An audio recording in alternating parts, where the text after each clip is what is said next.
मोहतरम नाज़रीन और सामीन, अस्सलाम वालेकुम रहमतुल्लाहि व बरकातुहू। आपने पार्ट 1 में समाअत किया होगा कि हमने इस मौजू पर गुफ्तगू की कि अपने आप को बड़ा समझना, सबसे आला समझना और दूसरों को कम तर समझना। ये छोटी छोटी वीडियोज़ इसलिए बना रहे हैं, लोगों को सेव करने में आसानी रहती है और सुनने में भी आसानी रहती है। ये उसी का पार्ट 2 है। आपने पहले हिस्से में हदीस समाअत फरमाई हज़रत अबू सईद खुदरी रज़ी अल्लाह तआला अन्हु, सय्यदना हज़रत जाबिर बिन अब्दुल्लाह रज़ी अल्लाह तआला अन्हु रिवायत फरमाते हैं कि नबी करीम सल्लल्लाहु अलैहि वसल्लम ने इरशाद फरमाया, अना काइदुल मुरसलीन। अच्छा, ये हदीस पाक का हवाला नोट कर लें, सुनन दारमी बाब मा आतयन नबी सल्लल्लाहु अलैहि वसल्लम मिनल फضल। रकमुल हदीस जो है वो 49 है, यानी 49 है।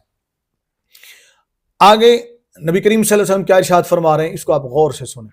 अना काइदुल मुरसलीन वला फखरुन व अना खातमुन नबीयीन वला फखरुन व अना अव्वलु शाफीन व अव्वलु मुशफ़्फ़ीन वला फखरुन। मैं रसूलों का पेशरो हूँ, फखरिया नहीं कहता। मैं नबियों में आखिरी हूँ, फखरिया नहीं कहता। और वो मैं हूँ जो सबसे पहले शफात करेगा और मेरी शफात कबूल भी की जाएगी, इसके बावजूद फखरिया नहीं कहता। यानी ये बयान इजहार बतौर बड़ाई व फखर नहीं, बल्कि बतौर शुक्र व निमत है। यह हदीस का खुलासा है। नबी करीम सल्लल्लाहु अलैहि वसल्लम इरशाद फरमाया। अब जरा इस वक्त थोड़ा सा हम हदीस को सामने रखकर और पहली वाली हदीस को भी, कुरानी आयत को भी, हमारे बाज लोग जब गुफ्तगू करते हैं तो उनका गुफ्तगू का अंदाज इंतहाई मुतकब्बिराना होता है।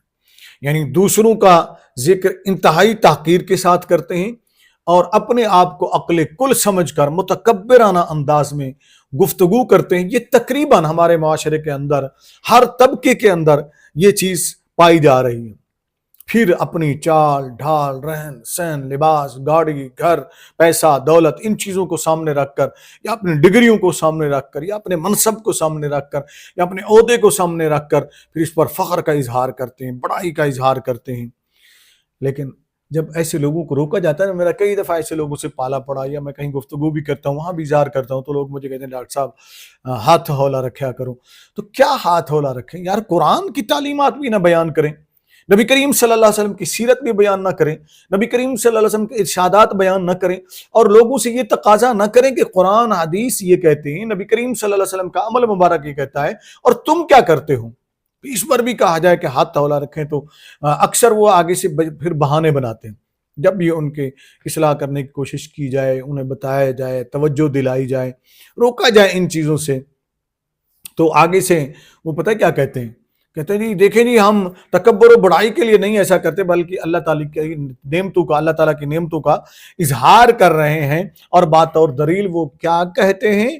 कहते हैं देखें जी, नबी करीम सल्लल्लाहु अलैहि वसल्लम ने और फलां फलां बुजुर्ग ने भी अपने दायरे में नबी करीम सल्लल्लाहु अलैहि वसल्लम और फलां फलां साहब ने और फलां बुजुर्ग ने, फलां बुजुर्ग ने, फलां शख्सियत ने ये फरमाया है और साथ फरमाया है कि वला फ़ख्र, यानी नबी करीम सल्लल्लाहु अलैहि वसल्लम की हदीस पाक जो आपने सुनी, इस जुमले को लेकर फखरिया नहीं कहता।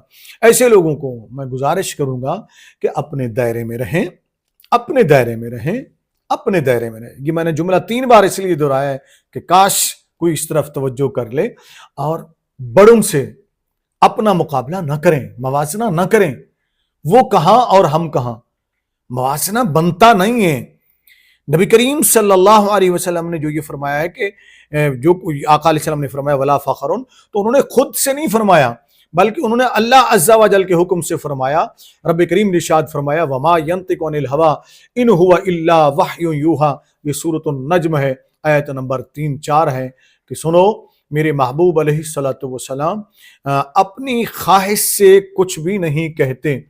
वो जो कुछ कहते हैं तो वो अल्लाह की तरफ से जो उन पर वही की जाती है वो वही कहते हैं। इसमें ख्वाहिशात नफ्स का अमल दखल तो बिल्कुल ही नहीं है। नबी करीम सल्लल्लाहु अलैहि वसल्लम के बारे में तो तसव्वुर भी नहीं कर सकते ना कि ख्वाहिशात नफ्स का अमल दखल होगा।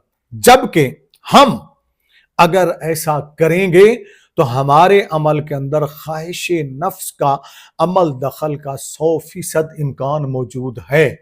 یعنی ہمارے عمل کے اندر ہم کوئی ایسی چیز کرتے ہیں تو خواہش نفس کا جو 100% عمل دخل وہ موجود ہوتا ہے، لہذا اس پر توجہ دیں، ایسی چیزیں نہ کریں جو ہمیں تکبر کے دائرے میں لے آئیں، اور تکبر کی سزا جو ہے بڑی سخت ہے۔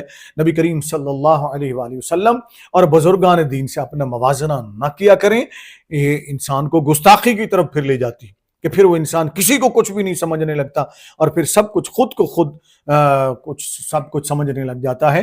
اللہ رب العزت ہمیں اس بڑائی سے، ہمیں اس جا پسندی سے، ہمیں خود پسندی سے اللہ تعالیٰ محفوظ فرمائے، اللہ تعالیٰ انکساری اختیار کرنے کی توفیق عطا فرمائے۔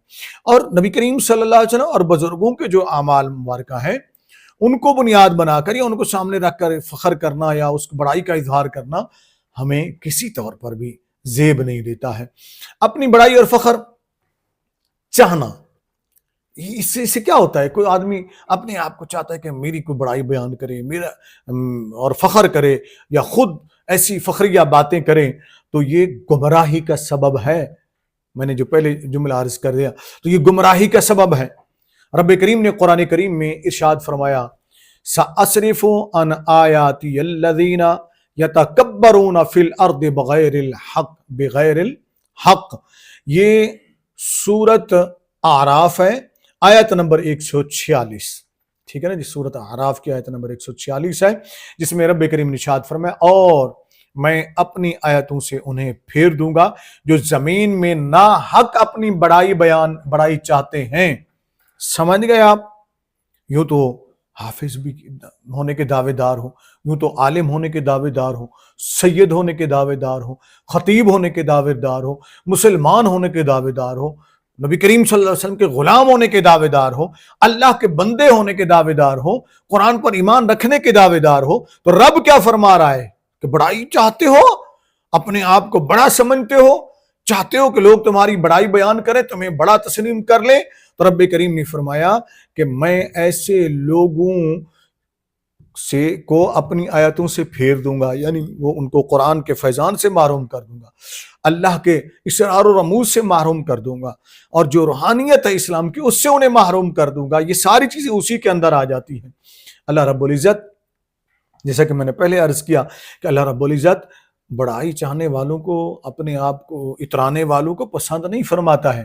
پہلی آیت آپ نے سماعت فرمائی، اب ذرا یہ ایک دوسری آیت کا حصہ میں آپ کے سامنے رکھتا ہوں جو سورۃ النساء کی آیت نمبر 36 ہے، ٹھیک ہے نا، سورۃ النساء کی آیت نمبر 36، اس کا ایک حصہ آخری حصہ ہے جس میں رب کریم ارشاد فرماتے ہیں، ان اللہ لا يحب من کان مختالا فخورا، یقیناً اللہ رب العزت پسند نہیں آتا، یعنی اللہ عز و جل کو پسند نہیں آتا کوئی اترانے والا، تکبر کرنے والا، غرور کرنے والا، بڑائی مارنے والا، اللہ رب العزت کو پسند نہیں ہے۔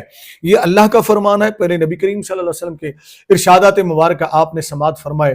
میں گزارش کروں گا جو پیر ہیں، بزرگ ہیں، اپنے آپ کو کہتے ہیں، اپنے آپ کو سید کہتے ہیں، غیر سید ہیں، وہ بزرگ ہیں، پیر ہیں، عالم ہیں، مفتی ہیں، خطیب ہیں، نعت خوان ہیں، یا سیاسی لوگ ہیں جو سیاسی جماعتوں کے اندر موجود ہیں، یا گورنمنٹ ملازمین ہیں، کسی بھی عہدے پر ہیں، وہ جج ہیں، وہ چیف جسٹس ہیں، وہ آرمی کے اعلیٰ عہدوں کے اوپر ہیں، وہ چیف آف آرمی سٹاف ہیں، یا دیگر جو ہیں، وہ تمام مسلمان، ان سے میں گزارش کروں گا خدا را بیٹھ کر اللہ رب العزت کے ارشادات پر غور کرو اور تکبر سے باہر نکلو، اپنے آپ کو بڑا سمجھنے سے باہر نکلو، اپنے آپ کو دوسرے انسانوں کی طرح انسان سمجھو، اور دوسرے انسانوں کو اپنی طرح انسان سمجھو، جتنا آپ کے حقوق ہیں اسی طرح دوسرے انسانوں کے حقوق ہیں۔ اللہ رب العزت ہمیں عمل کی توفیق عطا فرمائے۔ مزید اس پر ہم گفتگو کریں گے انشاءاللہ حصہ نمبر 3 کے اندر۔